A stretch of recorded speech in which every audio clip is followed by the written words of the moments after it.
أعوذ بالله من الشيطان الرجيم. بسم الله الرحمن الرحيم. وآية لهم الأرض الميتة أحييناها وأخرجنا منها حبا فمنه يأكلون وجعلنا فيها جنات من نخيل وأعناب وفجرنا فيها من العيون ليأكلوا من ثمره وما عملته أيديهم أفلا يشكرون. سبحان الذي خلق الأزواج كلها مما تنبت الأرض ومن أنفسهم ومما لا يعلمون.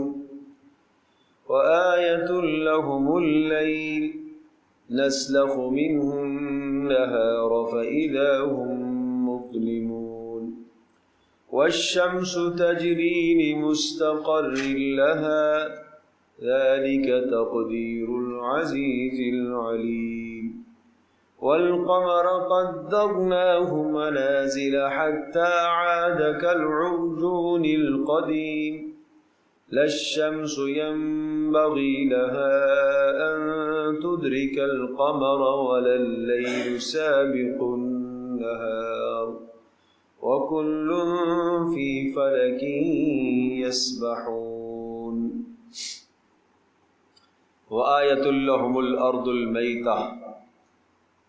اللہ تبارک تعالیٰ کی توحید اور وحدانیت پر دلائل کا بیان شروع ہوا اور فرمایا وآیۃ لہم، اور ایک نشانی ہے، لہم ان لوگوں کے لیے، الارض المیتہ، الارض زمین، المیتہ بنجر، غیر آباد، مردہ زمین جس کے اندر کوئی شے کاشت نہ ہوتی ہو، وہ زمین بنجر ہے، بیابان ہے،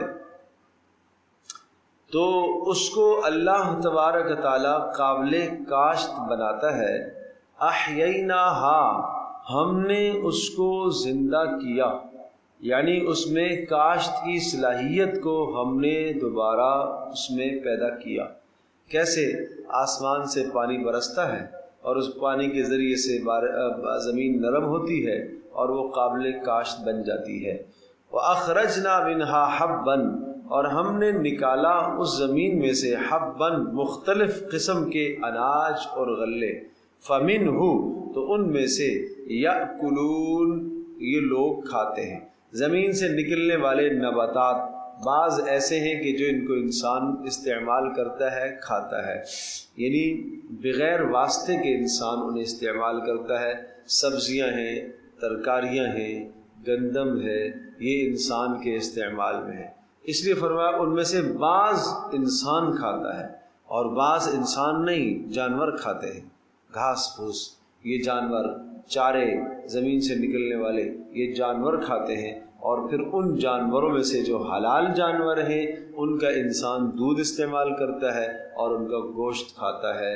تو گویا کہ زمین سے نکلنے والے تمام کے تمام نباتات بالواسطہ بلا واسطہ وہ انسان کی خدمت کے لیے ہے۔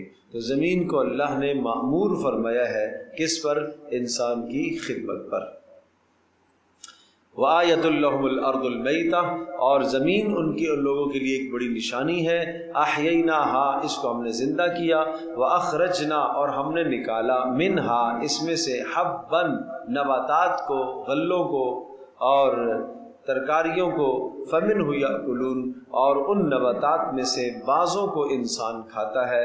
وَجَعَلْنَا فِيهَا جَنَّاتٍ مِّن نَخِيلٍ، اور مزید دیکھو، جعلنا، ہم نے بنایا، ہم نے پیدا کیا، فیہا، اس زمین میں، جنات، باغات، ہم نے پیدا کیے اس زمین میں باغات، من نخیل، کس چیز کے باغات؟ نخیل، کھجوروں کے، وَأَعْنَابٍ، اور کس کے؟ انگوروں کے باغات پیدا کیے۔ ان دو چیزوں کا تذکرہ یہ کیا کہ یہ دو چیزیں بہت بہترین پھلوں میں سے ہیں، کھجور اور انگور، جس کو انسان غذا کے طور پر بھی استعمال کرتا ہے۔ بعض پھل ایسے ہیں جو تفقہ کے طور پر، لذت کے طور پر استعمال ہوتے ہیں، لیکن یہ دو پھل ایسے ہیں جو غذا کے طور پر انسان استعمال کرتا ہے۔ اگر اس کو کھانے کو گندم نہ ملے اور یہ دو پھل بھی کھاتا رہے تو ان سے بھی اس کی گزر بسر زندگی کی ہو سکتی ہے۔ وَفَجَّرْنَا فِيهَا مِنَ الْعُيُونِ، اور ان باغات کو برقرار رکھنے کے لیے فجرنا، ہم نے چیر دیا، پھاڑ دیا، فیہا، اس زمین میں، من العیون، چشموں کو، یعنی زمین سے ہم نے چشمے پیدا کیے، ہم نے آسمان سے پانی برسایا اور اس پانی کو ہم نے زمین کے اندر اسٹور کیا، تمہارے لیے محفوظ کیا، اور پھر وہاں سے چشموں کی صورت میں جیسے جیسے ضرورت پڑتی ہے ہم اسے نکالتے ہیں، یا جیسے ضرورت پڑتی ہے تم زمین کے اندر سے بورنگ کر کے پانی حاصل کرتے ہو۔ یہ سب کچھ اس لیے کیا، لِيَأْكُلُوا، تاکہ یہ لوگ کھائیں، من ثمرہ، اللہ تبارک تعالیٰ کے ثمرے میں سے، اللہ کے دیے ہوئے عطیے میں سے، اللہ کے دیے ہوئے پھلوں میں سے انسان کھائیں۔ بات سمجھے جی؟ وَمَا عَمِلَتْهُ أَيْدِيهِمْ، اللہ اکبر، یہ مقصود ہے، یہ بات بتانا مقصود ہے، اس کے لیے یہ سارے تفصیل بتلائی۔ وما عملتہ ایدیہم، انسانوں کے ہاتھوں نے کوئی کام نہیں کیا، ما نہیں، عملت کام کیا، ایدیہم ان کے ہاتھوں نے، مانا زمین سے جو غلہ نکلتا ہے اور زمین سے جو چشمے نکلتے ہیں، ان زمین کے اندر چشموں کو کس نے بنایا، کس نے پیدا کیا، زمین سے غلے کس نے نکالے، آپ نے زیادہ سے زیادہ محنت کی ہے، زمین کو ہموار کیا ہے، زمین میں آپ نے بیج ڈالا ہے، کسان اتنا کام کرتا ہے، بیج ڈالتا ہے، پھر اس بیج کو اندر جانے کے بعد پھاڑتا کون ہے اور اس سے نرم و نازک پودا کون نکالتا ہے، یہ اللہ کا نظام ہے۔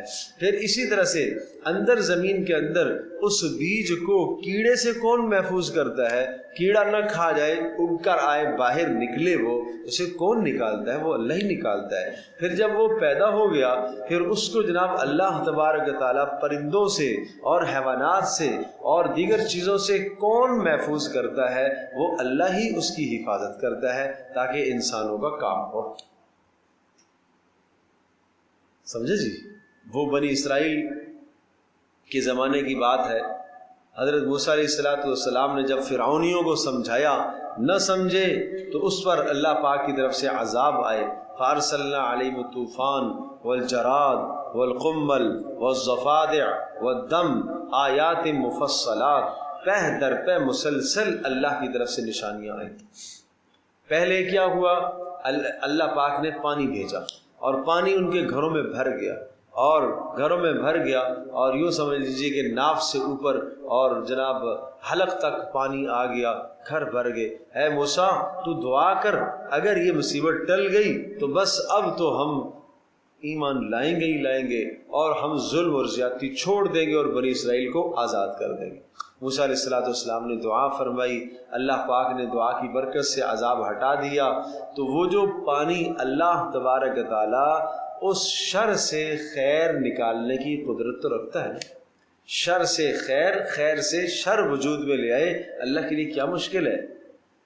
تو پانی چونکہ وافر آیا تھا، اس سے زمین بڑی سیراب ہو گئی، اس سال پھل بڑا آیا، فصلیں بڑی گئی، پھر سرکشی کرنا شروع کر دی، پھر نافرمان اور باغی بن گئے، پھر وہ بنی اسرائیل پر ظلم اور زیادتیاں کرنا شروع کر دی۔ پھر اللہ تبارک تعالیٰ نے، اللہ تبارک تعالیٰ کا نظام، عذاب کا نظام، اللہ کا غیبی نظام کسی شکل کا پابند نہیں ہے کہ اسی شکل میں اللہ نے عذاب بھیجنا ہے، کوئی ضروری نہیں ہے، اللہ کوئی اور صورت لے آتا ہے۔ نوح علیہ السلام کی قوم تباہ ہوئی، پانی میں ڈبو دی گئی، اس کے بعد قوم عاد آئی، انہوں نے کہا ہم تو بلندیوں پر، چوٹیوں میں گھر بنائیں گے، وہاں پانی کیسے آئے گا، اللہ نے ہوا کو بھیج دی۔ آنے والی قوم سمود اس کے بعد آئی، یہاں ہوا کیسے آئے گی، ہم نے تو پہاڑوں کو تراش تراش کر اندر جا کے اپنے گھر بنائے، غاریں بنائی، یہاں کیسے آئے گی ہوا، یہاں کیسے آئے گا پانی۔ اللہ نے ایک فرشتہ بھیجا، اس نے چیخ لگائی، سب کے سب مر گئے۔ تو اللہ پاک تو کسی عذاب کی خاص شکل کا پابند نہیں ہے. تو فرعونیوں پر فراوانی ہو گئی، یعنی پانی کا عذاب ہٹ گیا اور اس کے نتیجے میں زمینیں آباد ہو گئی. بڑا وافر غلہ آیا، بڑا وافر غلہ آیا، لیکن پھر سرکشی میں مبتلا ہوئی. اللہ نے اب پانی نہیں بھیجا، اب ایک اور عذاب اللہ نے بھیجا. وہ عذاب کیا ہے؟ طوفان اور جراد ٹڈیوں کا عذاب آیا. ٹڈی، او ٹڈی دل اتنے آئے کہ ساری کی ساری فصلیں تباہ کر گئی. لشکروں کے لشکر، کون جانتا ہے اللہ کے لشکر کتنے ہیں. چھوٹی چھوٹی ٹڈیاں آئیں اور سارے کی ساری فصلیں چٹ کر گئی، یہاں تک کہ لکڑی کے دروازے بھی کھا گئے. جلدی جلدی انہوں نے غلے سمیٹنے شروع کیے. بڑے بڑے گوداموں کے اندر جا کے انہوں نے اپنے غلے ڈال دیے، بڑے بڑے اسٹوروں میں پیک کر کے رکھ دیے. ہم بھی فریزر کر دیتے، پیک کر دیے. یہاں کون ٹڈی آئے گی بھائی، ہم نے تو محفوظ کر لیا غلہ.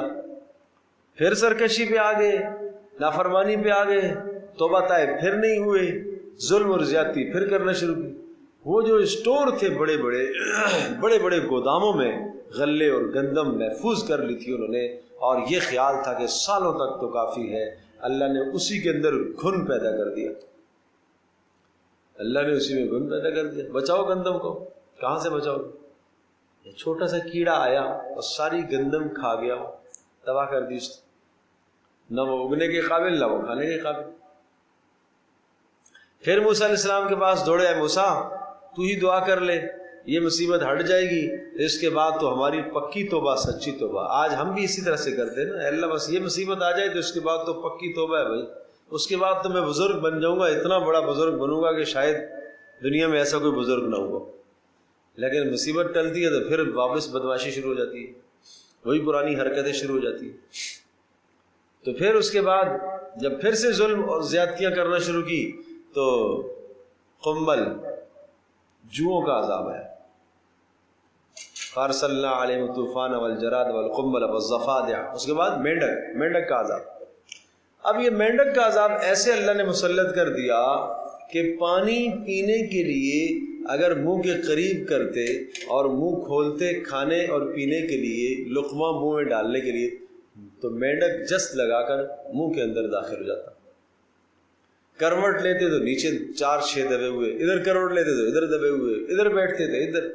ایسا حال ہو گیا کہ گھر کے اندر ہر جگہ برتنوں میں کھانے کی پینے کی ہر شے میں بیٹھے.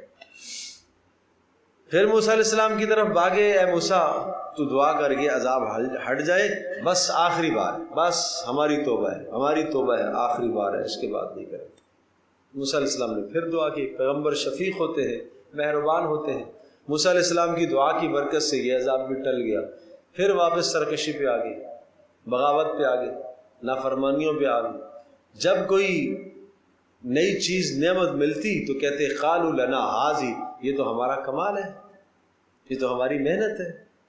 اور جب بھی کوئی مصیبت آتی تو کہنے لگے کہ یہ تو موسیٰ اور موسیٰ پر ایمان لانے والوں کی نحوست ہے.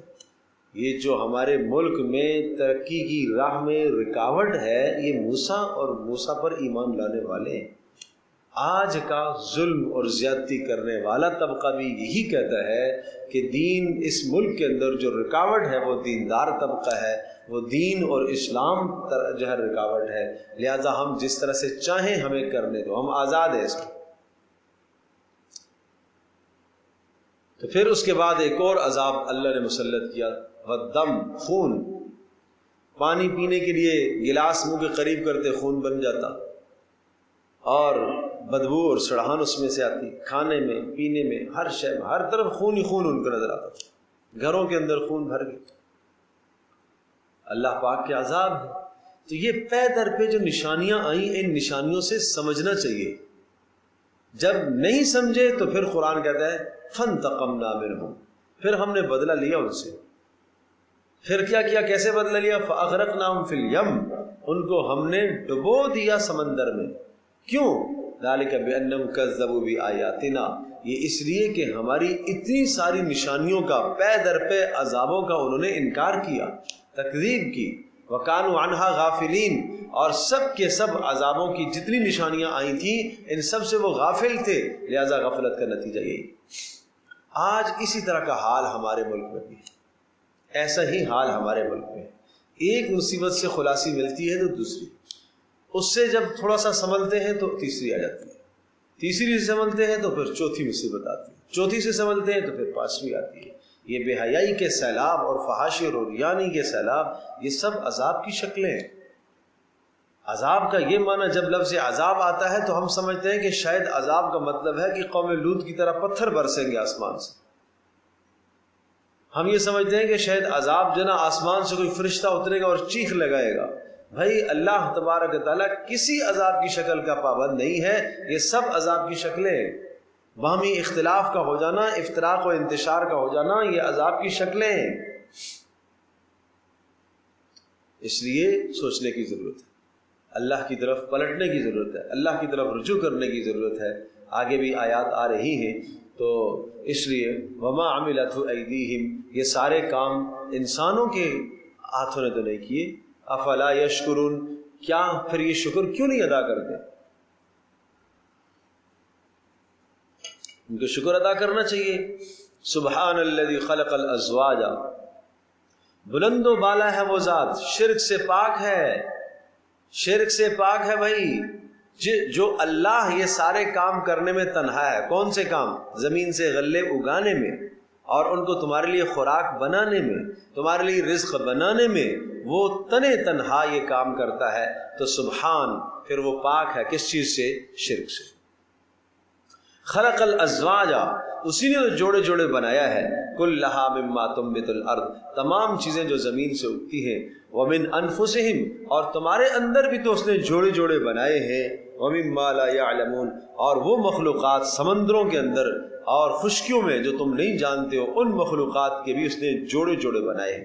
انسانوں میں بھی اللہ پاک نے جوڑے جوڑے بنائے ہیں، مذکر اور مؤنث جوڑا جوڑا اللہ پاک نے بنایا۔ خلق الذکر والانثی، جس پاک پروردگار نے دو ہی جنس پیدا کی ہیں، مذکر اور مؤنث، تیسری کوئی جنس نہیں، ٹھیک ہے، تیسری کوئی جنس نہیں ہے، وہ ایک معذور مخلوق ہے، وہ ایک معذور مخلوق ہے۔ جیسا کہ اگر ایک مرد ہے اور وہ آنکھوں سے نابینا ہے تو وہ نابینا ہونا ایک صنف ہے، یہ اسی کی ایک قسم ہے، یہ کوئی الگ چیز نہیں ہے۔ گونگا ہونا کوئی الگ شے نہیں ہے، سماعت سے محروم ہونا کوئی الگ شے نہیں ہے، لولا لنگڑا ہونا کوئی الگ جنس نہیں ہے۔ اسی طرح سے یہ بھی خلقی اعتبار سے کمزور ہے، یہ خلقی کمزوری ہے، جیسے کہ گونگا ہونا ہے، نابینا ہونا ہے، لولا اور لنگڑا ہونا ہے، وہ خلقی کمزوریاں ہیں، اسی طرح سے یہ بھی خلقی کمزوری ہے۔ تو خواجہ سرا کوئی الگ مخلوق نہیں ہے، کوئی تیسری جنس نہیں ہے، وہ دو ہی جنس ہیں، مذکر اور مؤنث۔ ہاں، قرآن اسلامی اصول ہمیں یہ تعلیم دیتا ہے کہ ان میں سے جن کے اندر زیادہ مردانہ شباہت پائی جائے گی وہ مردوں کے مشابہ اور مردوں کے احکام جاری ہوں گے، اور جن کے اندر خواتین کی مشابہت زیادہ پائی جائے گی وہ عورتوں کے ماتحت ہوں گی اور عورتوں کے احکام ان پر جاری ہوں گے۔ اور یہ جو ظلم کرنے کی طرف ہمارا ملک جا رہا ہے، اور یہ ظلم اور زیادتی کے جو قوانین پاس ہوگے، اور اس پر جو ہے اگر کوئی بولتا ہے تو وہ متہم شمار کیا جاتا ہے، اچھی طرح سے ذہن نشین فرمائیے گا، یہ 100% بے حیائی کو فروغ دینا ہے، یہ جنس پرستی کو فروغ دینا ہے، یہ قوم لوط کے عمل کو فروغ دینے کی بات ہو رہی ہے۔ اس کا کوئی خواجہ سراہوں سے تعلق نہیں ہے، اس کا کوئی خواجہ سراہوں سے تعلق نہیں ہے۔ ایک آدمی ذرا سا فیل کرے، اپنے آپ کو محسوس کرے کہ جناب وہ عورت ہے تو وہ اپنا جناب شناختی کارڈ عورتوں کا بنا لے، ذرا سا ایک عورت محسوس کرے کہ جناب وہ مرد ہے تو جناب وہ اپنا شناختی کارڈ۔ کیا اللہ پاک نے انسان کو کوئی سنس نہیں عطا فرمایا؟ جس کو اللہ پاک نے مذکر بنایا ہے، مرد بنایا ہے، وہ کیسے عورت کی سنس محسوس کرے گا؟ وہ کس طرح سے محسوس کرے گا؟ یہ کیا جہالت والی باتیں ہیں؟ اللہ تبارک و تعالیٰ کی تقسیم، اللہ کی تخلیق کو بدلنا ہے. فَلَا يُغَيِّرُنَّ خَلْقَ اللَّهِ، شیطان نے قسمیں کھا کر کہا تھا کہ میں ان کو گمراہ کروں گا اور ایسا برگلاؤں گا کہ یہ اللہ کی تخلیق کو بدلیں گے. اللہ کی تخلیق کو، جس کو اللہ نے مرد بنایا یہ اس کو عورت بنانے کی کوشش کریں گے، جس کو اللہ نے عورت بنایا اس کو مرد بنانے کی کوشش کریں گے. اللہ کے رسول صلی اللہ علیہ وسلم نے 100% لعنت فرمائی ہے. اللہ لعنت فرمائے ان مردوں پر جو عورتوں کی شباہت اختیار کرتے ہیں، اور ان عورتوں پر لعنت ہو جو مردوں کی شباہت اختیار کرتی ہیں. اس قدر لعنت فرمائی ہے. اور جو شخص ہے مرد، اس کو اگر عورت تصور کر لیا گیا اور اس کا نادرہ کا شناختی کارڈ بھی عورت کا جاری کر دیا گیا، وہ ہے مرد. جب وہ ہے مرد اور اس کو قانونی طور پر اس نے اپنے آپ کو عورت قرار دیا، تو اب بتاؤ میراث کے مسائل کہاں جائیں گے؟ اب بتاؤ ازدواجی رشتے کے مسائل کہاں جائیں گے؟ وہ ہے مرد اور عورت تصور کر کے جب وہ کسی مرد سے شادی کرے تو مرد کی شادی مرد کے ساتھ ہو رہی ہے. تو یہی تو جنس پرستی ہے، یہی تو وہ عمل ہے جس کا قرآن ذکر کرتا ہے. اور فَجَعَلْنَا عَالِيَهَا سَافِلَهَا وَأَمْطَرْنَا عَلَيْهَا حِجَارَةً مِّن سِجِّيلٍ. قوم لوط کا تذکرہ کرتا ہے کہ ہم نے آسمانوں سے پتھر برسائے ان پر اور بستیوں کو ملیا میٹ کر کے رکھ دیا. زمین سے اوپر آسمان تک بستی لے گئے اور وہاں سے نیچے پٹخ دی ہے. یہ ان کا بدترین جرم تھا. ایسی سزا کسی قوم کو اللہ تبارک و تعالیٰ نے نہیں دی ہے جو اس قوم کو اللہ پاک نے بدترین سزا دی. ان ہؤلاء بناتی ہن اطہر لکم. حضرت لوط علیہ السلام آواز لگاتے رہے کہ اے میری قوم، یہ میری پاکیزہ بیٹیاں، یعنی قوم کی بیٹیاں میری بیٹیاں ہیں، یہ ہیں تمہارے لیے پاکیزہ. ہن اطہر لکم، یہ ہے تمہارے لیے پاکیزہ، یہ ہے تمہارے لیے راستہ. لیکن شہوت انسان کو جب چڑھتی ہے تو پھر آدمی کی عقل ماری جاتی ہے، آدمی کی عقل ماری جاتی ہے. پھر شیطان بھی اس کو دیکھ کے شرماتا ہے، وہ ایسی ایسی حرکتوں پر جاتا ہے. اس لیے ہمیں اپنے معاشرے کو بچانا ہوگا، ہمیں اپنے جوانوں کو بچانا ہوگا، اپنی جوان بیٹیوں کو ہمیں بچانا ہوگا. اور جو قرآن جوڑا مقرر کرتا ہے، اس جوڑے کی ازدواجی زندگی کو جلدی سے جلدی سوچنے کی ضرورت ہے. ٹھیک ہے، اس کا اہتمام کرنا چاہیے. خاص طور پر بچیوں کی شادیوں کے اندر، بچیوں کی شادیوں میں کوشش کیا کرو 18 سال کی بیٹی ہو جائے. تو حضرت فاطمہ رضی اللہ تعالی عنہا کی رخصتی ہوئی ہے 18 سال کی عمر میں، بس 18 سال کی عمر آخر.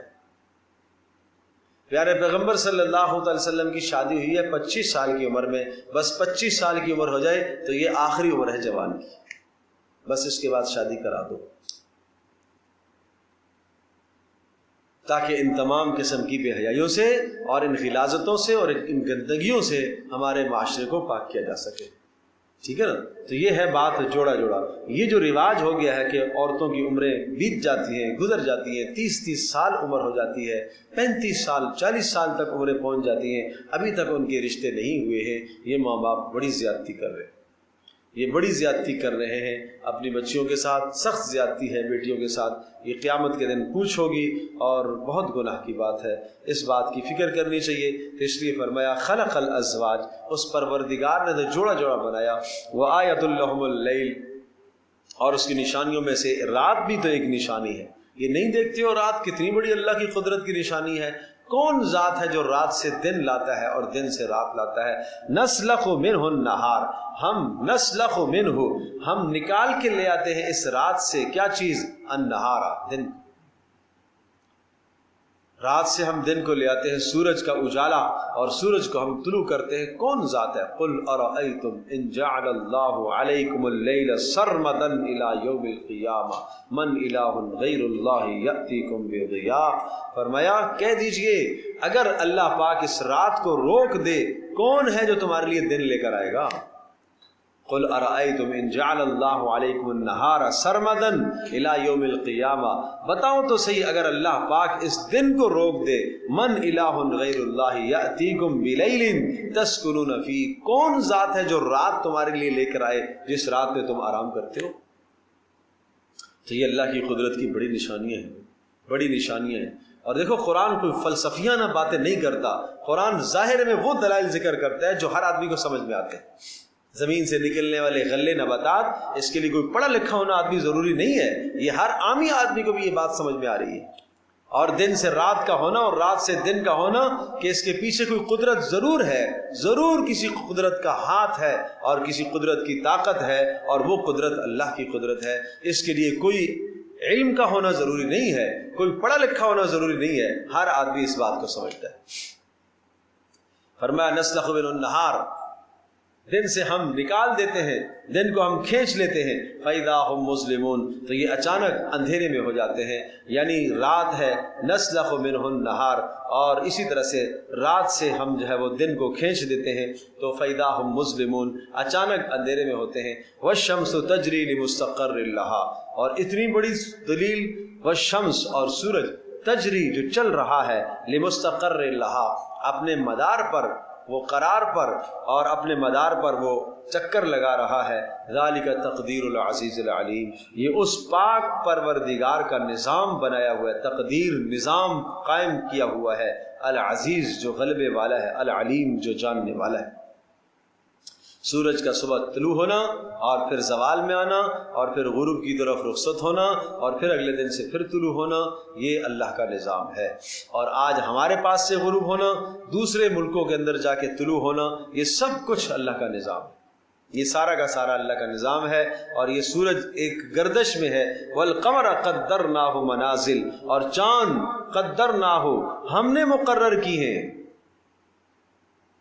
اور چاند ہم نے مقرر کی ہیں، منازلہ، اس کی منازل 28 منازل چاند کی، ہر دن نئی جگہ سے طلوع ہوتا ہے، ہر دن نئی جگہ غروب ہوتا ہے، 28 منازل، اور 28 کے بعد ایک دن غائب ہوتا ہے، پھر اگلے دن پھر طلوع ہوتا ہے، 29 کا یا 30 کا پھر ہو جاتا ہے۔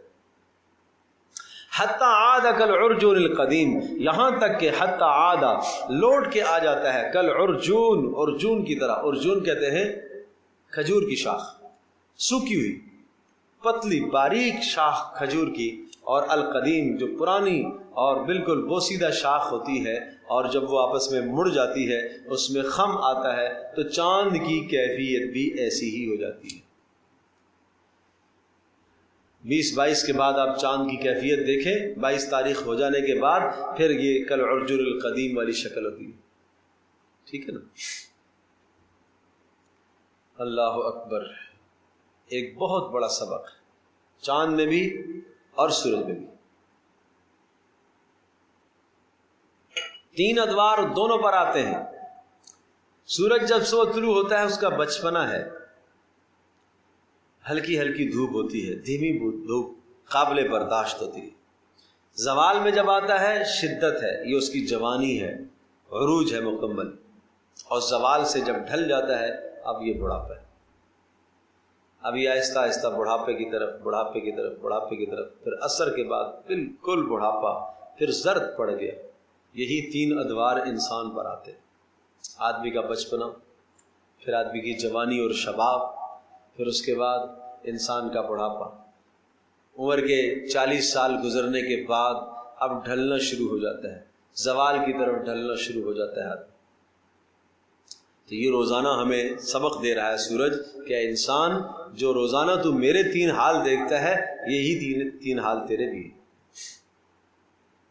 اسی طرح سے چاند مہینے میں یہ سبق ہمیں دیتا ہے، چاند مہینے میں یہ سبق دیتا ہے۔ پہلے 3 دن میں ہلال ہے، بچپنا ہوتا ہے اس کا، پھر اس کے بعد لڑکپن اس کی، پھر اس کی جوانی، 13ویں 14ویں 15ویں اس کا شباب، سبحان اللہ، اور پھر 16ویں کے بعد پھر 17ویں 18ویں میں جا کے وہ پھر زوال کی طرف، زوال کی طرف، رواں دواں زوال زوال زوال، حتی عاد کالعرجون القدیم، یہاں تک کہ وہ باریک ٹہنی کی طرح ہو جاتا ہے، اور پھر ایک دن غائب ہو جاتا ہے، بالکل ہی غائب ہو جاتا ہے، ڈوب جاتا ہے کہ بس اے انسان تجھے بھی اس دنیا سے اسی طرح سے ڈوبنا ہے۔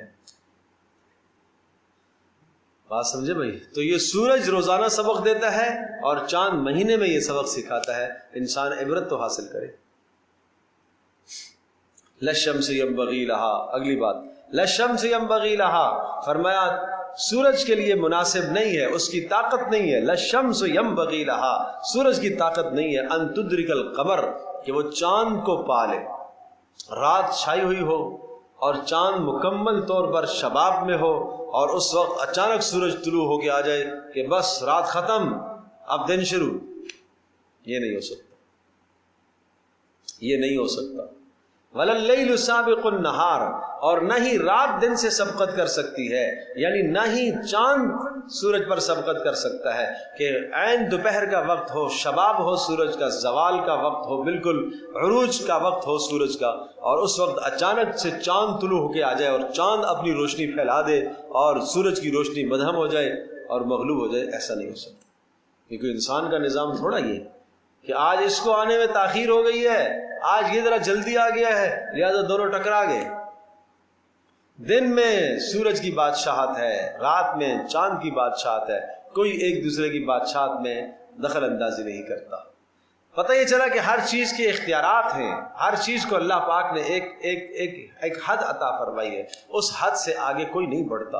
اے انسان، جیسے اتنا بڑا سورج اللہ کی بتائی ہوئی حد سے آگے نہیں بڑھتا، تجھے بھی تو نہیں بڑھنا چاہیے۔ اتنا بڑا چاند وہ اللہ کی متعین کردہ حد سے آگے نہیں بڑھتا تو تجھے بھی تو نہیں بڑھنا چاہیے، تو کیوں بڑھتا ہے؟ بات سمجھے بھائی؟ افغیر دین اللہ یبغون وَلَهُ أَسْلَمَ مَنْ فِي السَّمَاوَاتِ وَالْأَرْضِ طَوْعًا وَكَرْهًا وَإِلَيْهِ يُرْجَعُونَ، کیا اللہ پاک کے قانون کے علاوہ کوئی اور قانون چاہتے ہو؟ حالانکہ آسمانوں میں اور زمینوں میں ساری مخلوقات اللہ کے تابع ہے، اتنا بڑا چاند اور سورج اللہ کے تابع ہے، تو تم اللہ کے تابع کیوں نہیں ہوتے؟ یہ قرآن جا وجہ سمجھاتا ہے۔ اللہ اکبر۔ تو یہ کیوں سمجھایا یہ نظام؟ ایک تو دیکھو اللہ کی قدرت، سورج چاند، اور دوسرا ان سے سبق حاصل کرو۔ یہ تین دور پیش کرتے ہیں، سورج بھی اور چاند بھی، بچپنا، جوانی اور بڑھاپا، یہی تین ادوار آپ کے اوپر بھی آتے ہیں، اور یہ سورج اور چاند آپ کو یہ سبق دے رہے ہیں کہ یہ دونوں کے دونوں اللہ کے حکم کے پابند ہیں۔ نہ سورج چاند میں مداخلت کرتا ہے، نہ چاند سورج میں مداخلت کرتا ہے، ہر ایک کی حد متعین ہے۔ اے انسان، اللہ نے تیرے لیے بھی حدود متعین کیے ہیں، ان حدود سے تجاوز تجھے نہیں کرنا چاہیے۔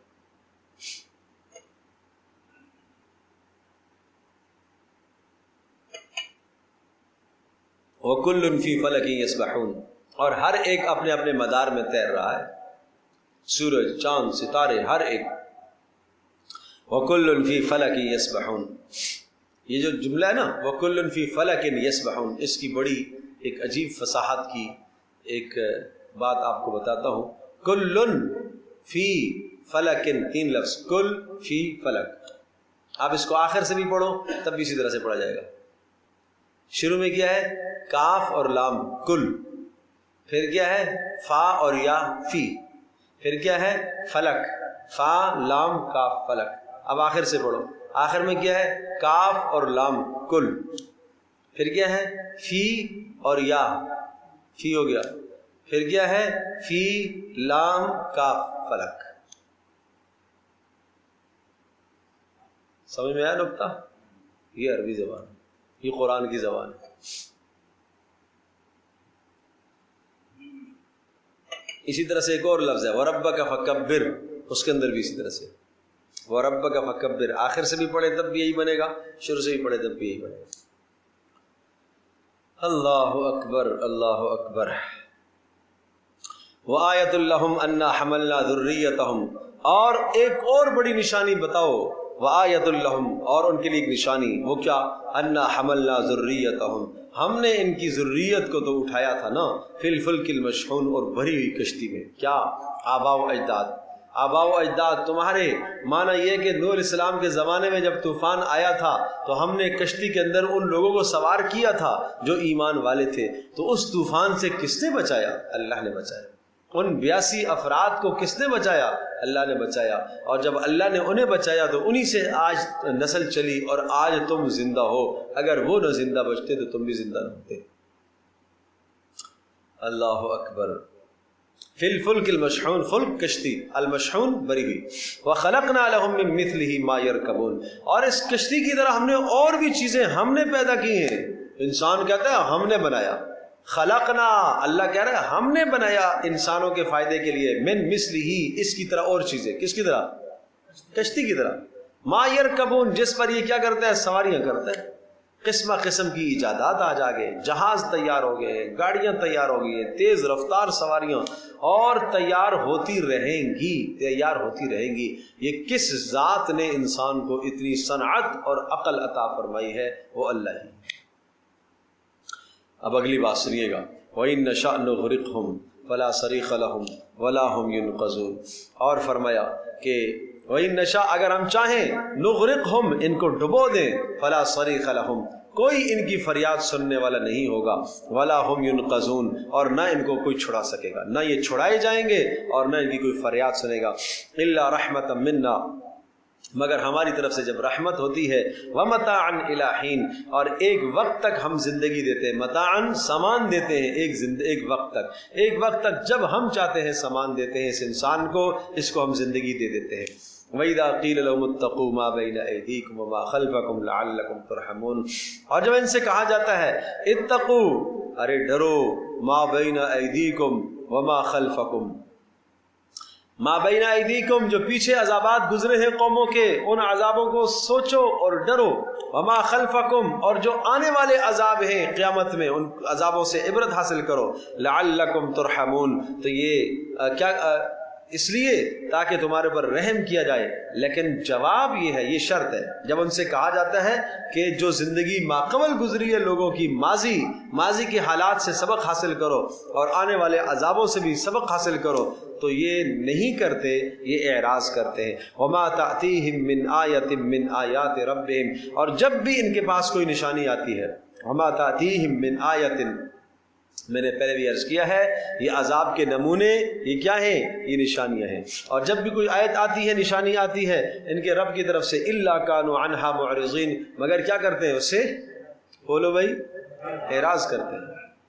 اب اس پر میں ایک اور آیت پڑھتا ہوں، آپ غور کیجیے گا، اگرچہ اس کا ترجمہ ہم پڑھ چکے ہیں، سورہ الف لام میم سجدہ میں، وَلَنُذِيقَنَّهُم مِّنَ الْعَذَابِ الْأَدْنَىٰ دون العذاب الاکبر لعلہم یرجعون، ہم بڑے عذاب سے پہلے چھوٹے چھوٹے عذاب لے کے آتے ہیں۔ اگلی بات سنیے گا، فمن اظلم ممن ذکر بآیات ربہ ثم اعرض عنها، اس سے بڑا ظالم کون ہو سکتا ہے جس کو بار بار آیات کے ذریعے سے سمجھایا گیا ہو لیکن پھر بھی وہ اعراض کرتا ہو۔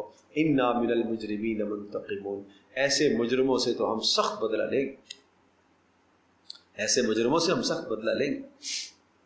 وَإِذَا قِيلَ لَهُمْ أَنفِقُوا مِمَّا رَزَقَكُمُ اللَّهُ، اور جب ان سے کہا جاتا ہے انفقوا، خرچ کرو جو اللہ نے تمہیں عطا کیا ہے، قَالَ الَّذِينَ كَفَرُوا، تو کہتے ہیں وہ لوگ جنہوں نے کفر کیا، لِلَّذِينَ آمَنُوا، ایمان والوں سے، أَنُطْعِمُ مَن لَّوْ يَشَاءُ اللَّهُ أَطْعَمَهُ، کیا ہم کھلائیں ان کو جن کو اللہ نہیں کھلانا چاہتا؟ عجیب بات، جب کہا جاتا فقیروں پر خرچ کرو، حاجت مندوں کو کھلاؤ پلاؤ، تو کیا کہتے ہیں؟ ہم ان پر کیوں خرچ کریں، ان کو اللہ نہیں کھلانا چاہتا۔ اگر ان کو اللہ کھلانا چاہتا ہو تو اللہ کھلائے، جب ان کو اللہ فقیر اور بھوکا رکھنا چاہتا ہے تو ہم کیوں کھلائیں ان کو؟ اس قسم کی بےہودہ باتیں۔ تو بھائی فقیر جو ہے میرے عزیز دوستو اور بزرگوں، فقیر اس لیے نہیں ہے کہ اللہ کے خزانے میں کمی آ گئی ہے، فقیر میری اور آپ کی امتحان، میرے اور آپ کی آزمائش کے لیے کہ ہم اس فقیر کے ساتھ کتنا تعاون کرتے ہیں۔ محلے میں جو حاجت مند ہے وہ اس لیے نہیں ہے کہ اللہ کے خزانے میں کوئی کمی آ گئی ہے، وہ اس لیے ہی ہے کہ یہ میرا اور آپ کا امتحان ہے۔ ان انتم الا فی ضلال مبین، اور مسلمانوں سے کہتے تھے کہ تم تو ساری گمراہی کی باتیں کرتے ہو کہ خرچ کرو خرچ کرو، کیوں خرچ کریں؟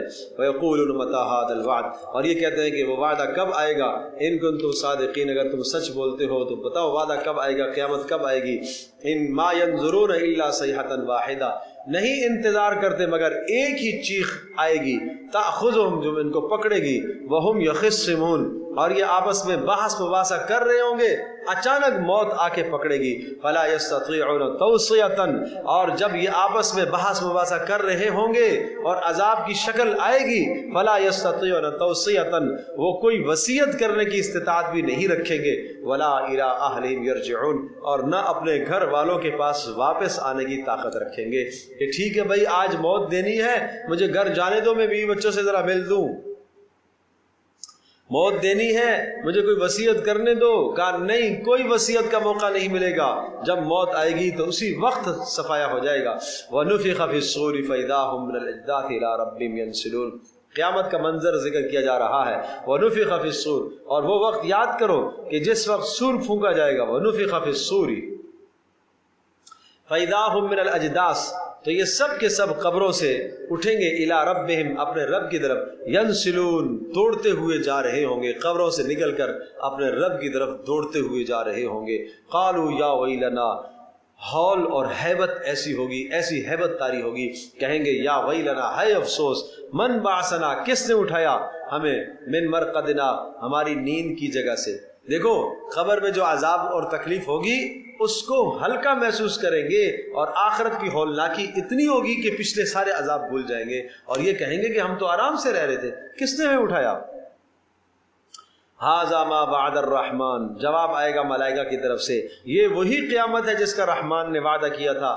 وصدق المرسلون، اور رسولوں نے سچ کہا، تم نے نہ مانا تھا. ان کانت الا صیحۃ واحدہ، ایک سور پھونکی جائے گی. صیحہ سور، ایک سور پھونکی جائے گی. فَإِذَا هُمْ جَمِيعٌ لَدَيْنَا مُحْضَرُونَ، سب کے سب ہمارے پاس حاضر ہوں گے. آدم علیہ السلام سے لے کر قیامت تک آنے والے آخری انسان تک سارے ایک وقت میں اللہ کے حضور حاضر ہو جائیں گے. بات سمجھے بھائی؟ فَالْيَوْمَ لَا تُظْلَمُ نَفْسٌ شَيْئًا، آج کے دن نہیں ظلم کیا جائے گا کسی، لا تظلم، نہیں ظلم کیا جائے گا، نفس، کسی نفس پر، شیئا، ذرہ برابر بھی، ولا تجزون، اور نہیں بدلہ دیے جاؤ گے، الا، مگر، ما کنتم تعملون، جو تم اعمال دنیا میں کرتے تھے اس کے مطابق تمہیں آج بدلہ ملے گا. ان اصحاب الجنت اليوم، بے شک جنت والے، اليوم، آج کے دن، فی شغل فاکہون، ایک خصوصی مشغلے میں ہوں گے. فاکہون، خوش دل ہوں گے، خوش ہو رہے ہوں گے، مزے اڑا رہے ہوں گے جنت میں. ان کا اپنا مشغلہ ہوگا، ان کو عذاب کی کوئی ٹینشن نہیں ہوگی، کوئی گھبراہٹ نہیں ہوگی. اور خود بھی، ہم، وہ خود، وہ ازواجہم، اور ان کی بیویاں بھی. بھائی بات سمجھے بھائی؟ بیویاں بھی ساتھ جائیں گی، نیک ہوں گی تو ساتھ جائیں گی. مرد نیک ہوا تو یہ بھی جائے گا. ایسا نہ ہو کہ جناب مرد چلا جائے وہ رہ جائے، یہ بھی نہ ہو کہ جناب وہ چلی جائے یہ رہ جائے. اس لیے بھائی دونوں نیک بنو، نیکی کا اہتمام کرو، خود بھی نیک بنا کرو، اپنے گھروں کے اندر بھی نیکیوں کا اہتمام کرایا کرو. اور ازواج سے مراد جنت کی بیویاں بھی ہوں گی، دنیا کی بھی ہیں، جنت کی بھی ہیں. دونوں بیویاں آدمی کے ساتھ ہوں گی، لیکن وہاں لڑائی نہیں ہوگی، پریشان نہیں ہونا، ٹھیک ہے نا؟ وہاں لڑائی نہیں ہوگی. تھوڑی سی بحث مباحثہ تھوڑا سا ہوگا، تھوڑا سا کچھ نہ کچھ ہوگا، تھوڑی سی بحث ہوگی. اس طرح سے جنت والیاں کہیں گی ہم زیادہ اچھی ہیں، اور یہ دنیا والی کہیں گی ہم زیادہ اچھی ہیں. ہاں یہ بس یہ تو ہے نا، یہ تو عورت کے مزاج میں ہے تھوڑا سا، ٹھیک ہے جی. تو یہ تھوڑا سا اپنے حسن اور اپنی جناب خوبصورتی پر یہ ناز کرے گی، وہ بھی ناز کریں گی. وہ کہیں گی کہ جناب ہم تو جنت سے تیار ہوئے، مشک اور عنبر کی تیار ہوئے. نحن النائمات فلا نبأس ابدا، ہم ہمیشہ سے ہیں، ہمیشہ ہمارے پر بوسیدگی نہیں آئی ہے، بڑھاپا نہیں آیا ہے. تو وہ اس طرح سے گیت گائیں گی اور مزے لے کے. اور پھر یہ بھی کہیں گی دنیا والی، یہ جملہ جو کہیں گی نا، مت پوچھو کیا کہیں گی. یہ کہیں گی نحن المتوضیات فما توضیتن، ہم نے وضو کیے ہیں تم نے وضو تو نہیں کیے نا. نحن المصلیات فما صلیتن، ہم نے نمازیں پڑھی ہیں تم نے روز نمازیں نہیں پڑھی. نحن الصائمات فما صمتن، ہم نے تو روزے رکھے تم نے روزے نہیں رکھے. نحن المتصدقات فما تصدقتن، ہم نے تو صدقے کیے تھے تم نے صدقے نہیں کیے. ٹھیک ہے نا؟ تو حدیث میں آتا ہے فغلبنا علیہن، یہ دنیا والیاں ان پر غالب آ جائیں گی، جنت کی حوروں پر غالب آ جائیں گی. یہاں شوہروں پر غالب ہیں، وہاں حوروں پر غالب ہیں، غلبہ انہیں کو ملے گا. اللہ اکبر.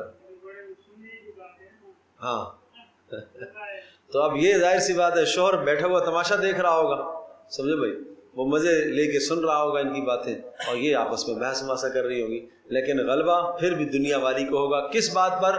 نماز پر. کس پر؟ وضو پر. کس پر؟ صدقہ کرنے پر.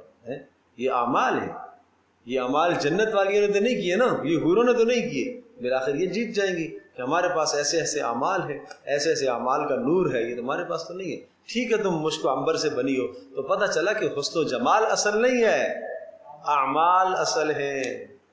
قیمت لگتی ہے اعمال پر بھائی، حسن و جمال پر قیمت نہیں لگتی. قیمت لگتی ہے اعمال.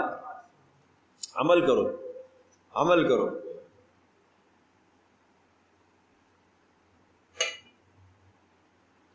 اس لیے جنت کی حوریں وہ ان کے ماتھوں پر بعض ہوں گے لکھا ہوا ہوگا کہ جو ہمارا طالب ہو، ہمیں جو چاہتا ہو، اپنے رب کی رضا تلاش کر کے آئے، اپنے رب کو راضی کر کے آئے. ایسے تھوڑی عمل ہے، عمل. تو اس لیے یہ دنیا دار العمل ہے. محنت کریں، مرد بھی محنت کریں، عورتیں بھی محنت کریں. یہ وقت ہے محنت کرنے کا، یہ وقت ہے، یہ دار العمل ہے. اور جب یہ آنکھ بند ہو جائے گی تو پھر ہم دار الجزا میں چلے جائیں گے. پھر وہاں پر عمل نہیں ہے، وہاں جزا ہی جزا ہے، وہ بدلہ ہی بدلہ ہے. یہاں ایک بار سبحان اللہ کہا ہوا، آخرت میں اگر قبر میں موقع ملے لاکھوں بار سبحان اللہ کہنے سے زیادہ بہتر ہے اس دنیا میں ایک بار سبحان اللہ. اس لیے کہ یہ دار العمل ہے، یہ عمل کی جگہ ہے. تو اپنے اوقات کو ضائع نہ کیا کرو، چلتے پھرتے اٹھتے بیٹھتے ذکر کیا کرو، اعمال کیا کرو. اور خواتین سے درخواست ہے شوہروں کی اطاعت، فرما برداری، ان کی جائز بات میں ان کی رضا، ان کی خوشنودی کو تلاش کرو. اس میں تمہارے لیے نیک نامی ہے، ان کی خوشنودی کو تلاش کرو. کسی صورت میں رات کو اگر شوہر سوتا ہے اور اس کے دل میں تمہارے بارے میں رنجش آئے گی تو فرشتے لعنت کریں گے. سخت گناہ کی بات. کسی جائز اور معقول بات میں شوہر سو رہا ہے اور آپ نے اس کو راضی نہیں کیا ہے اور بغیر رضامندی کے وہ سو رہا ہے اور اس کے دل میں آپ کے حوالے سے کوئی رنجش ہے، یہ آپ کے لیے اچھا نہیں ہے، یہ اچھا نہیں. تو اس لیے اس بات کی کوشش کی جائے، اپنے گھروں کے ماحول کو بدلو. اب دنیا کو نہ دیکھو، اللہ اور اس کے رسول کا پیغام کیا ہے اس پیغام کو سمجھو. اس بات کو مت دیکھا کرو، نہیں تو میں نے کل بھی کیا تھا، نہیں میں کیوں معافی مانگوں، نہیں میں کیوں پہل کروں، نہیں میں کیوں آگے ہو جاؤں. بھائی یہ بات غلط ہے، یہ بات غلط. بچھ جاؤ. بچھنا اسی میں راحت ہے، اسی میں آپ کی نیک نامی ہے. تو اس لیے اس بات کا خیال رکھا جائے. خواتین اپنے گھروں میں اس کا اہتمام فرمائیں، عزت کی نگاہ سے دیکھیں اور شکریہ ادا کریں اور اچھے کام کو سراہیں، شوہر کے اچھے کام کو سراہیں. اگر کپڑا پیش کرتا ہے، چیز لے کے آتا ہے، اس کا شکریہ ادا کرو، اس کا جزاک اللہ خیرہ کہو، یہ تمہارے لیے بہتر ہے. اللہ اکبر، اللہ اکبر. یہاں یہ کہ کیا ہے، ایک آدمی کی اچھی زندگی گزر رہی ہے، ایک جوڑے کی اچھی زندگی گزر رہی ہے، تو اب وہ خاتون پڑوسن سے ملی، پڑوسن سے برائی لے کے آئی. کیا برائی لے کے آئی؟ اچھا بھائی تمہارا شوہر آتا ہے تو تم کیا کرتی ہو؟ میں کیا کرتی ہوں، میں بیٹھی رہتی ہوں. اور کیا کرتی ہوں؟ تم کیا کرتی ہو؟ میں دروازے پہ استقبال کرتی ہوں. دماغ خراب ہے تمہارا، دروازے پہ استقبال کرتی ہوں کیوں؟ اب یہ کیا ہے، جو یہ عزت دیتی تھی نا پڑوسن کی باتوں کی وجہ سے، وہ عزت اس کی دل سے نکل گئی. اب اگلے دن یہ بھی بیٹھی ہوگی. اب یہ فون پر مشغول ہے، شوہر گھر میں داخل ہوا، یہ فون میں لگی ہوئی ہے، یہ اپنے کام میں لگی ہوئی ہے. اس کو تو یہ حکم ہے کہ اگر یہ تندور میں روٹی ڈال رہی ہو اور شوہر بلائے تو چھوڑ کے آ جائے. یہ کیا چیز ہے، یہ کیا چیز ہے کہ اگر نفلی نماز بھی اگر شوہر روکتا ہے کہ نہیں تو اس کو رکنے کی پابند ہے شریعت کی جانب سے. روزہ نفلی ہے، شوہر کہتا ہے نہیں رکھنا تو یہ پابند ہے شوہر کی اطاعت کرنے کی، نفلی میں، فرض میں نہیں، نفلی میں. تو جب اتنی بات کی گئی ہے کہ اس عبادت سے شوہر اسے نفلی عبادت سے اور نفلی نماز سے اور نفلی روزے سے روک سکتا ہے، وہاں پر اس کے لیے ذمہ لازم ہے کہ وہ شوہر کی اطاعت کرے. تو باقی چیزوں میں اطاعت کتنی ہوگی پھر؟ آپ اندازہ کیجئے نا، باقی چیزوں میں جو معمورات، جو اعمال عبادت نہیں ہے، وہاں اس کو کتنی اطاعت کرنی چاہیے. اللہ اکبر. تو یہ جنت میں اگر غلبہ چاہتی ہو تو پھر یہ سارا کرنا پڑے گا، پھر اس دنیا میں اپنے آپ کو اس طرح سے رکھنا پڑے گا. ہم وازواجہم فی ظلال علی الارائک متکئون، یہ لوگ بھی اور ان کی بیویاں بھی، فی ظلال، ان سایوں میں، علی الارائک، مسہریوں پر. ارائک مسہر، اریکہ کی جمع ہے ارائک، مسہریوں پر. متکئون، تکیہ لگائے ہوئے ہوں گے، ٹیک لگا کے بیٹھے ہوئے ہوں گے. یہ علی الارائک، آمنے سامنے سارے ایک دوسرے کو، بچے بھی، بیٹے بھی، بیٹیاں بھی، پوتے بھی، نواسے بھی، نواسے بھی، سب ایک جگہ گول میز کانفرنس جیسے ہوتی ہے اس طرح سے سارے بیٹھے ہیں. لہم فیہا فاکہۃ ولہم ما یدعون، لہم ان کے لیے ہوگا فیہا اس میں جنت میں، فاکہۃ قسم قسم کے میوے، ولہم اور ان کے لیے ہوگا ما یدعون جو یہ مانگیں گے، یدعون جو چاہیں گے، جو مانگیں گے ملے گا. اس کے بعد مزید وہ تو نعمت جسمانیہ تھی، اب آؤ نعمت روحانیہ، سلام قولا من رب الرحیم، اور سلام ہوگا، اور یہ سلام کس کی طرف سے؟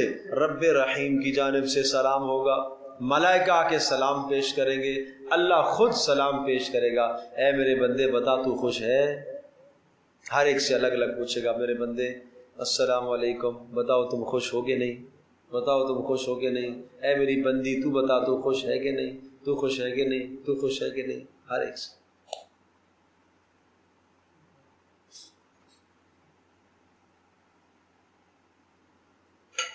سمجھے بھائی؟ یہ ہر ایک سے پوچھا جائے گا۔ اب دوسرا منظر بھی سن لو، یہ تو ماننے والوں کا حال ہے۔ دوسرا منظر، وَامْتَازُوا الْيَوْمَ أَيُّهَا الْمُجْرِمُونَ، اور یہ اعلان ہوگا، وَامْتَازُوا، وَامْتَاز امتیاز سے ہے نا، جدا ہو جاؤ، جدا ہو جاؤ، اليوم آج کے دن، ایھا المجرمون اے مجرموں الگ ہو جاؤ۔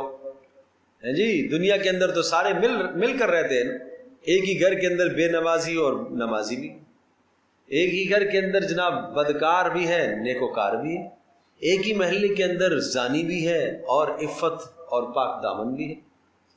یہاں تو نہیں پتہ چلتا نا، یہاں تو سارے، وہاں یعرف المجرمون بسیماہم فیؤخذ بالنواصی والاقدام، چہروں سے مجرم پہچان لیے جائیں گے، چہرے ان کے سیاہ اور کالے پڑ جائیں گے، آنکھیں ان کی نیلی پڑ جائیں گی، اور پھر فرشتے ان کو سر کی چوٹیوں سے اور پیروں سے پکڑ کے گھسیٹ کے جہنم میں لے کے جائیں گے۔ کہا جائے گا آج مجرموں الگ ہو جاؤ، آج الگ ہو جاؤ۔ ایک خاص نشانی ہر مجرم پر نظر آ رہی ہوگی کہ یہ جرم کیا ہے اس نے، یہ اللہ کا غضب اس پر اتر رہا ہے، ہاں وہاں تو نشانی ہو جائے گی۔ اور اب اللہ کیا پوچھے گا؟ مکالمہ ہے، اللہ ان سے کیا مکالمہ کرے گا؟ یہ بات سننے کی ہے۔ الم اعہد الیکم یا بنی آدم اللہ تعبدوا الشیطان، الم اعہد الیکم، کیا تمہیں میں نے وعدہ یہ نہیں دیا تھا؟ کیا میں نے تمہیں حکم نہیں دیا تھا؟ الم اعہد، کیا تمہیں حکم نہیں دیا تھا؟ الیکم یا بنی آدم، اے بنی آدم تمہاری طرف یہ حکم نہیں بھیجا تھا؟ اللہ تعبدوا الشیطان، کہ شیطان کی پوجا نہ کرنا۔ کس کی پوجا نہ کرنا؟ شیطان۔ آدمی کہے گا میں نے کہاں شیطان کی پوجا کی ہے، میں نے تو کبھی اس کو سجدہ نہیں کیا، اس میں تو لعنت بیچتا رہا ہوں میں۔ بھائی سجدہ تو نہیں کیا ہے، اس کی بات مان کر چلنا یہ اسی کی پوجا کرنا ہے۔ کسی بے حیائی اور بے راہ روی کی طرف تمہیں شیطان لے کر جاتا ہے اور آدمی اس کے پیچھے لپک کے جاتا ہے، یہ کس کی پوجا کر رہا ہے؟ یہ شیطان کی پوجا نہیں کر رہا تو کس کی کر رہا ہے؟ سمجھانے پر سمجھایا گیا بھائی نہیں کرو، چھوڑ دو اس چیز کو، یہ گناہ ہے، یہ غلط ہے، پھر بھی پیچھے اسی شیطان کے چل رہا ہے۔ آیات پر آیات سنائی گئی، احادیث پر احادیث سنائی گئی، پھر بھی شیطان کے نقش قدم پر چل رہا ہے، تو اس کا نام ہے شیطان کی پوجا کرنا۔ تو اللہ پوچھے گا بتاؤ تمہیں نہیں کہا تھا؟ تمہارے سامنے کیسے کہا تھا؟ آیات نہیں آئی تھی، احادیث نہیں آئی تھی، تمہیں واعظین نے نہیں سمجھایا تھا، علماء نے تمہیں نہیں بتایا تھا کہ شیطان کی پوجا مت کرو؟ انہ لکم عدو مبین، بے شک وہ تمہارا سری دشمن ہے، کھلا دشمن ہے۔ وان اعبدونی ھذا صراط مستقیم، اور کہا تھا یہ ان اعبدونی کہ صرف میری ہی عبادت کرو، ھذا صراط مستقیم یہ ہے سیدھا راستہ۔ ولقد اضل منکم جبلا کثیرا، اور تحقیق وہ گمراہ کر چکا، ولقد تحقیق یقینا، اضل گمراہ کر چکا، منکم تم میں سے، جبلا کثیرا بہت ساری مخلوق کو، تم سے پہلے کتنوں کو اس نے گمراہ کیا، پھر بھی تم دوستی لگاتے ہو، پھر بھی تم عبرت حاصل نہیں کرتے اس سے۔ افلم تکونوا تعقلون، کیا تمہیں عقل نہیں ہے؟ ہذہ جہنم التی کنتم توعدون، یہ ہے وہ جہنم جس کا تم سے وعدہ کیا گیا، ہذہ جہنم یہ ہے وہ جہنم التی کنتم توعدون جس کا تم سے وعدہ کیا گیا، اصلوها اليوم داخل ہو جاؤ آج کے دن اس میں، بما کنتم تکفرون بسبب تمہارے کفر کے، اليوم نختم على افواہہم، داخل ہو جاؤ اس جہنم میں، اصلوها، اصلوها کا معنی کیا ہے؟ بولو بھائی، داخل ہونا کس میں؟ دیکھو صلا یسلی، داخل ہونا لیکن دوزخ میں داخل ہونا، آگ میں داخل ہونا، اس کو کہتے ہیں صلا یسلی۔ ویسے دخل یدخلو ہے، داخل ہونا، گھر میں داخل ہونا، وہ داخل ہونا مراد نہیں ہے۔ اصلوها آگ کے اندر داخل ہونے کے لیے الگ لفظ ہے اصلوها اليوم، داخل ہو جاؤ آگ میں. کیا ترجمہ کر رہا ہوں؟ داخل ہو جاؤ آگ میں، اس جہنم میں داخل ہو جاؤ آگ میں. بما کنتم تعملون، بما کنتم تکفرون، کیوں؟ بسبب تمہارے کس کے؟ کفر کے، ناشکری کے، فسق اور فجور کے. آدمی کچھ معذرت کرنا چاہے گا، اللہ میں تو بہت نیک بننا چاہ رہا تھا لیکن مجھے شیطان نے بہکا دیا، میں تو بڑا کچھ کرنا چاہ رہا تھا لیکن یہ بس ایسا ہو گیا ویسا ہو گیا. آج دنیا میں بھی انسان نافرمانی کر کے کیا کہتا ہے؟ جی کیا کروں، مقدر میں ایسے ہی لکھا ہوا تھا. شاباش، بات سمجھے نہیں سمجھے؟ ہر بری حرکت کر کے کیا کہتا ہے؟ مقدر میں ہی ایسا لکھا ہوتا. تو اس کو تو اپنے مقدر پر رونا چاہیے. یہ کیا کر رہا ہے؟ ہر بری حرکت کر کے کہتا ہے مقدر میں لکھا ہوتا. اس کو تقدیر کا حوالہ دیتا ہے. اللہ نے تجھے اللہ پاک نے اختیار دیا ہوا تھا نیکی کا اور گناہ کا، تو نے اپنے اختیار سے اس گناہ کو اختیار کیا. کیوں کیا ہے؟ تو اس وقت یہ بولنا چاہے گا، یہ کہے گا کہ اللہ فرشتوں نے غلط لکھ دیا، میں نے اتنا کچھ نہیں کیا تھا. دیکھو اللہ کہے گا ٹھیک ہے، آج ہم تمہاری زبان پر مہر لگا دیں گے. آج جو اعضاء سے جو کچھ تو نے کیا تھا نا، آج اعضاء خود بولیں گے. الیوم نختم علی افواہہم، آج ہم مہر لگا دیں گے علی افواہہم، ان کے منہوں پر. وتکلمنا، اور ہم سے بات کریں گے. تکلمنا، ہم سے کلام کریں گے. ایدیہم، ان کے ہاتھ. وتشہد، اور گواہیاں دیں گے. ارجلہم، ان کے پیر. ارجل پاؤں، رجل کی جمع ہے رجل کی نہیں، رجل کی جمع ہے پاؤں. بما کانوا یکسبون، جو کچھ یہ کیا کرتے تھے ان کے پاؤں آج گواہیاں دیں گے. حدیث پاک میں آتا ہے الٹی ران سب سے پہلے گواہی دے گی اس نے کیا کچھ کیا تھا. جو انسان جہاں کچھ جو کرتا ہے وہ ریکارڈ انسان کے اعضاء میں محفوظ ہے. اس ہاتھ سے جو کچھ لکھا ہے، جو ظلم کیا ہے، جو زیادتیاں کی ہیں، یہ ہاتھ کے اندر ریکارڈ میں موجود ہے. جس کو میسج کیے ہیں، جو جناب فحش اور بے حیائی کی پوسٹیں آگے شہر کی ہیں، یہ سب ہاتھوں کے اندر موجود ہے. یہ آنکھوں کے اندر ریکارڈ موجود ہے. کان سے جو کچھ سنا اندر ریکارڈ موجود ہے. پیروں سے جہاں چل کے گئی یہ سارا ریکارڈ موجود ہے. یہ قیامت کے دن اللہ کے سامنے آئے گا. اس وقت کیا کہے گا، کیا عذر ہوگا انسان کا. وَلَوْ نَشَاءُ لَطَمَسْنَا عَلَىٰ أَعْيُنِهِمْ فَاسْتَبَقُوا الصِّرَاطَ فَأَنَّىٰ يُبْصِرُونَ. اللہ اکبر. اس آیت کو سنو اور عبرت حاصل کرو. عبرت حاصل کرو. جب آدمی گناہ کر رہا ہو تو اس آیت کو اپنے سامنے لے کے آئے. وَلَوْ نَشَاءُ، اور اگر ہم چاہتے، لَطَمَسْنَا عَلَىٰ أَعْيُنِهِمْ، تو ہم ان کی آنکھوں کو اندھا کر دیتے. اللہ اکبر، اللہ اکبر. تمس، آنکھوں کو ختم کر دے. اگر ہم چاہیں، جب یہ آنکھ سے بد نظری کرتا ہے، آنکھ کو سامنے والے حصے کو ایسا بنا دے جیسے پیچھے کا حصہ گدی کی طرح بنا دے. پیچھے تو آنکھیں ہیں ہی نہیں. اس طرح سے ہم چاہیں تو ہم آنکھوں کو یوں ختم کر سکتے ہیں، نشان ہی نہ رہے، منہ کا نشان ہی نہ رہے. کیا کرے گا انسان؟ تو اس لیے جب گناہ سامنے آتا ہے، بدنگاہی یا بد نظری، تو آدمی کو یہ بات سوچنی چاہیے. وَلَوْ نَشَاءُ لَطَمَسْنَا عَلَىٰ أَعْيُنِهِمْ، اور اگر ہم چاہیں تو ملیا میٹ کر دیں، ختم کر دیں، مٹا دیں ان کی آنکھوں کو یا ان کی بینائی کو ختم کر دیں. اللہ اکبر. فَاسْتَبَقُوا الصِّرَاطَ فَاسْتَبَقُوا الصِّرَاطَ فَاسْتَبَقُوا الصِّرَاطَ فَأَنَّىٰ يُبْصِرُونَ. یہ راستے تلاش کریں گے لیکن کہاں دیکھ سکیں گے راستوں کو؟ راستہ ملے گا ہی نہیں. اس راستے سے مراد اب توبہ کا راستہ کوئی نہیں آئے گا، اب ہدایت کا راستہ کچھ نہیں. وَلَوْ نَشَاءُ لَمَسَخْنَاهُمْ عَلَىٰ مَكَانَتِهِمْ، اور اگر ہم چاہیں تو لَمَسَخْنَاهُمْ، ان کو مسخ کر دیں، شکلیں بدل دیں. عَلَىٰ مَكَانَتِهِمْ، جہاں پر یہ گناہ کر رہے ہوں اسی جگہ پر ہم چاہیں تو شکلیں بدل دیں، ان کو پتھر بنا دیں، ان کو خنزیر اور بندر بنا دیں. فَمَا اسْتَطَاعُوا مُضِيًّا وَلَا يَرْجِعُونَ، نہ تو یہ آگے چلنے کی مزین، آگے چلنے کی استطاعت نہیں رکھیں گے، وَلَا يَرْجِعُونَ، اور نہ پیچھے آنے کی استطاعت رکھیں گے. اللہ اکبر. کتنا بڑا سخت مرحلہ ہے اور کتنی خوفناک آیات ہیں. ان آیات کو سامنے رکھ کر زندگی گزارو، اور انسان کو گناہ سے پیچھے کرنے کے لیے یہ دو بڑی آیتیں ہی کافی ہیں. یہ دو آیتیں ہی کافی ہیں. انسان عبرت تو حاصل کرے. کیا گزشتہ قوموں کو اللہ نے پتھر نہیں بنایا؟ کیا بندر اور خنزیر اللہ نے نہیں بنایا گزشتہ قوموں؟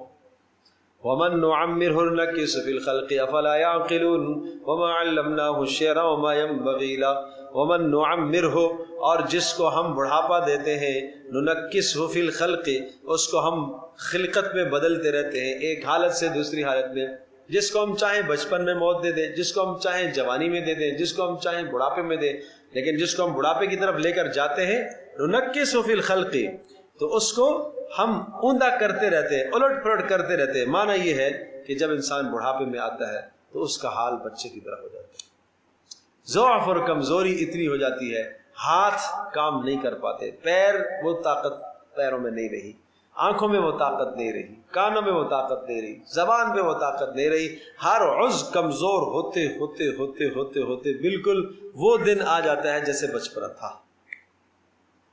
ایسا ہے کہ نہیں؟ وہ دن آ جاتا ہے، پھر پیشاب بھی خطا ہو جاتا ہے جس طرح سے بچپنا تھا، وہ کیفیت۔ رسول اللہ صلی اللہ تعالی وسلم نے اس عمر سے پناہ مانگی ہے، اللہم انی اعوذ بک من ان ارد الی ارذل العمر لکی لا اعلم بعد علم شیئا، یہ پناہ مانگی، اے اللہ عمر کے اس نکمے پن سے میری حفاظت فرما کہ سب کچھ جاننے کے باوجود میں سب کچھ بھول جاؤں، اے اللہ عمر کے اس نکمے پن سے میری حفاظت فرما۔ بہت سارے ایسے بھی ہیں دینداری کے ساتھ، قرآن اور سنت کے ساتھ ایسے وابستگی اللہ عطا کرتا ہے کہ اس کی وجہ سے آخر دم تک ان کی عقل معاف نہیں ہوتی، آخر دم تک ان کی عقل کارآمد رہتی ہے، جو عقل کارآمد رہتی ہے۔ یہ قرآن کی برکت ہے، سنت کی برکت ہے۔ تو اس لیے بہرحال اللہ پاک سے پناہ مانگنی چاہیے اس عمر کے اس وقت سے، اور یہ دعائیں جو اللہ کے نبی نے بتائی ہیں اس کا اہتمام فرمایا کریں۔ وَمَا عَلَّمْنَاهُ الشِّعْرَ وَمَا يَنبَغِي لَهُ إِنْ هُوَ إِلَّا ذِكْرٌ وَقُرْآنٌ مُبِينٌ۔ عرض کیا تھا کہ سورہ یاسین کے اندر توحید ہے، رسالت ہے، آخرت ہے، یہ مضامین ہیں۔ اب یہاں پر رسالت کا مضمون آیا، وَمَا عَلَّمْنَاهُ الشِّعْرَ، ہم نے اس نبی کو کوئی شعر تو نہیں سکھائی۔ تم یہ کہتے ہو کہ یہ کلام شعر والا ہے، یہ شاعرانہ کلام ہے کوئی؟ وما ينبغي لا، اور نہ ہی نبی کو زیب دیتا تھا، ان هو الا ذکر و قرآن مبین، یہ تو سراسر نصیحت ہے، ذکر یہ سراسر نصیحت ہے، و قرآن مبین، اور صاف کھلا پڑھے جانے والا کلام ہے، یہ تو نصیحت ہے۔ یہ کیوں ہم نے دیا ہے؟ لینذر من کان حیا ویحق القول علی الکافرین، اس لیے ہم نے عطا کیا لینذر من کان حیا، تاکہ اس کے ذریعے سے آپ ڈرائیں، لینذر تاکہ آپ کیا کریں؟ ڈرائیں۔ لیکن کس کو ڈرائیں؟ من کان حیًا، جو زندہ ہو اس کو ڈرائیں، مردے کو کیا ڈرائیں گے؟ نہیں سمجھے؟ جو آدمی اپنے اندر سے حق بات کو قبول کرنے کی صلاحیت کو گنوا چکا ہو، مار چکا ہو، اس کو آپ کیا ڈرائیں گے؟ وہ تو مردہ ہے۔ اور جس کے اندر کوئی صلاحیت ہے، حق قبول کرنے کی صلاحیت ہے، ٹھیک ہے نا، تو وہ کیا ہے؟ وہ آپ کی بات قبول کر لے گا۔ دیکھو 3 جرائم ایسے ہیں جن جرائم سے انسان کے اندر سے حق کو قبول کرنے کی صلاحیت مٹ جاتی ہے۔ 3 جرائم۔ نمبر 1، حق کی تکذیب کرنا، جھٹلانا۔ حق بات آپ کے سامنے آئی، آپ کو 100% پتہ ہے، درست ہے، قرآن کی آیت ہے، لیکن ضد اور عناد میں آدمی آ کر کہے میں نہیں مانتا، تعویل کر لے اس میں، یہ سخت جرم ہے۔ اس کی وجہ سے آدمی حق کو قبول کرنے سے کیا ہوتا ہے؟ محروم۔ اسی کا نام ہے مہر لگ جانا۔ اللہم صلی علی محمد۔ اور دوسری چیز جس کی وجہ سے انسان کے دل پر مہر لگتی ہے اور آدمی صلاحیت کو کھو بیٹھتا ہے، گناہوں کی کثرت۔ مسلسل جب گناہوں پر گناہ کرتا ہے اور توبہ نہیں کرتا تو دل سیاہ ہونا شروع ہو جاتا ہے، یہاں تک کہ دل مکمل کالا ہو جاتا ہے۔ اور مکمل کالا ہونے کا مطلب کیا ہے؟ اسی کو قرآن کہتا ہے کلا بل ران علی قلوبہم ما کانوا یکسبون، دل پر ران چھا گئی ہے۔ ران کا معنی زنگ آ گئے۔ کیوں؟ بما کانوا یکسبون، گناہوں کی وجہ سے۔ اور جب دل زنگ آلود ہو جاتا ہے تو اب وہ حق کو قبول کرنے کی صلاحیت نہیں رکھتا، اور جب دل قبول کرنے کی صلاحیت نہیں رکھتا تو اب آنکھ بھی حق بات نہیں دیکھ سکے گی، اس لیے کہ دل رئیس الاعضاء ہے، اعضاء کا سردار ہے۔ اور جب دل ہی خراب ہو گیا تو آنکھ بھی خراب ہے، کان بھی خراب ہے۔ آپ نہیں دیکھتے ہو جس کی دھڑکن دل کی بند ہو جائے تو اب کیا ہے؟ اب آنکھ کیا دیکھے گی اس کو؟ اب زبان کیا بولے گی؟ اس لیے کہ دل تمام اعضاء کو کنٹرول کرتا ہے۔ ظاہری اعتبار سے بھی روحانی اعتبار سے بھی دل رئیس الاعضاء ہے. ٹھیک ہے، یہ دو چیزیں. اور تیسری چیز ہے خواہشات کی پیروی. جو جی میں آیا اس پر چل رہا ہے، جو جی میں آئے اس کو پورا کر رہا ہے، پاگلوں کی طرح لگا ہوا ہے. اللہ کا حکم نہ دیکھے، اللہ کے نبی کا حکم نہ دیکھے، کسی کی نصیحت کو خاطر میں نہ لائے، خواہش کی پیروی، چاہت چاہت چاہت جو اندر جی میں اٹھا اس کو پورا. یہ تین جرائم ایسے ہیں کہ جن جرائم کی وجہ سے انسان حق بات کو قبول کرنے کی صلاحیت کو ضائع کر دیتا. یاد رہیں گی بھائی؟ اس لیے خیال کرنے کی ضرورت ہے، خیال کرنے کی ضرورت ہے. یہ تین جرائم نہ ہو. جب تمہارے سامنے حق بات آئے تو بس نیچے ہو جاؤ، اپنے آپ کو چھکا دو اس کے سامنے، آیت حدیث کے سامنے چھکا دو، مت تعویلات پیش کرو. اور اسی طرح سے گناہ ہو جائے توبہ کر لیا کرو. اور نمبر 3، خواہشات کے پیچھے نہ چلو. یہ تین بڑے بدترین جرائم. اللہ اکبر. وَيَحِقَّ الْقَوْلُ عَلَى الْكَافِرِينَ لِيُنذِرَ مَنْ كَانَ حَيًّا، تاکہ آپ ڈرائیں، تاکہ اے نبی، یہ نبی ڈرائے من کان حیًّا، جو زندہ ہے، اور عرض کر رہا ہوں جس کے اندر حق کو قبول کرنے کی صلاحیت ہے. وَيَحِقَّ الْقَوْلُ عَلَى الْكَافِرِينَ، تاکہ عذاب ثابت ہو کافروں کے لیے. اولم يروا انا خلقنا لهم مما عملت ايدينا انعاما فهم لها مالكون. افلم يروا، اولم يروا، کیا یہ نہیں جانتے؟ انا خلقنا لهم مما عملت ايدينا انعاما، ہم نے جو چوپائے بنائے ہیں، انا خلقنا لهم، ہم نے پیدا کیے ہیں، لهم ان کے فائدے کے لیے. کیا بنایا؟ مما عملت ايدينا، وہ چیزیں، وہ جانور ہم نے بنائے ہیں. انعاما، وہ جانور بنائے جن کو بنانے میں ہمارے ہاتھوں نے کام کیا. ہاتھوں سے مراد اللہ کی قدرت. وہ چوپائے اور جانور جن کو ہم نے بنایا، ہم نے پیدا کیا ہے. فہم لہا مالکون، یہ تمہاری ملکیت میں ہم نے دیے ہیں نا. اور وہ دیکھتے نہیں ہو کہ وہ تمہارے تابع ہیں، تو تمہیں ہمارا تابع بننا چاہیے. وَذَلَّلْنَاهَا لَهُمْ، اور ان جانوروں کو ہم نے تمہارے تابع کیا ہے. فَمِنْهَا رَكُوبُهُمْ، اور بعض جانور جو تمہاری سواریوں کے کام آتے ہیں. وَمِنْهَا يَأْكُلُونَ، اور بعض جانوروں سے تم کھاتے ہو، گوشت کھاتے ہو، دودھ استعمال کرتے ہو. تو یہ جانور اللہ نے تمہارے کام میں لگا دیے، تو تمہیں اللہ کے کام میں لگنا چاہیے. وَلَمْ فِيهَا مَنَافِعُ وَمَشَارِبُ، اور ان جانوروں میں تمہارے لیے اور بھی فائدے ہیں. منافع، ان کے بالوں سے فائدہ حاصل کرتے ہو، ہڈیوں سے، کھالوں سے. ومشارب، اور پینے کی چیزیں. کیا پینے کی چیزیں ہیں؟ مانا یہ کہ تم دودھ پیتے ہو. افلا یشکرون، پھر کیا کرنا چاہیے؟ شکر ادا کرنا چاہیے.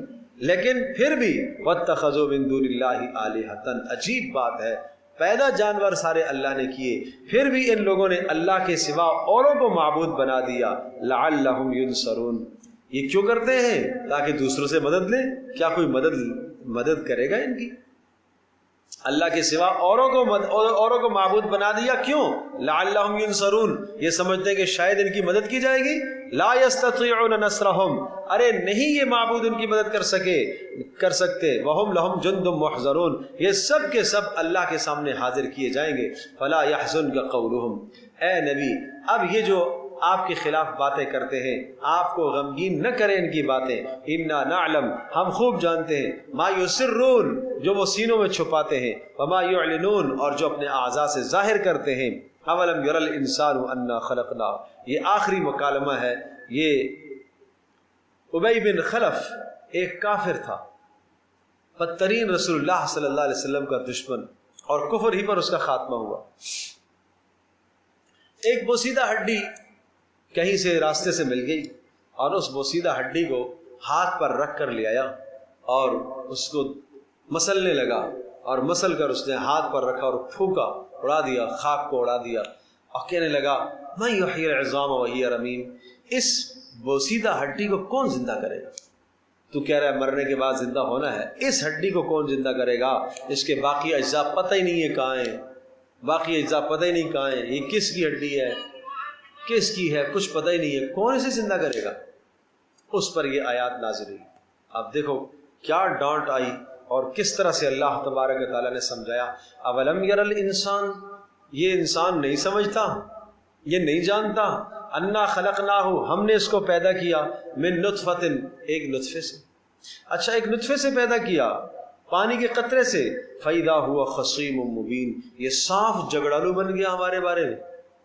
پیدا ہم نے کیا، ایک حقیر چیز سے اس کو عزت دی، کتنا عزیز بنایا، پھر بھی یہ ہمارے بارے میں جھگڑا کرتا ہے.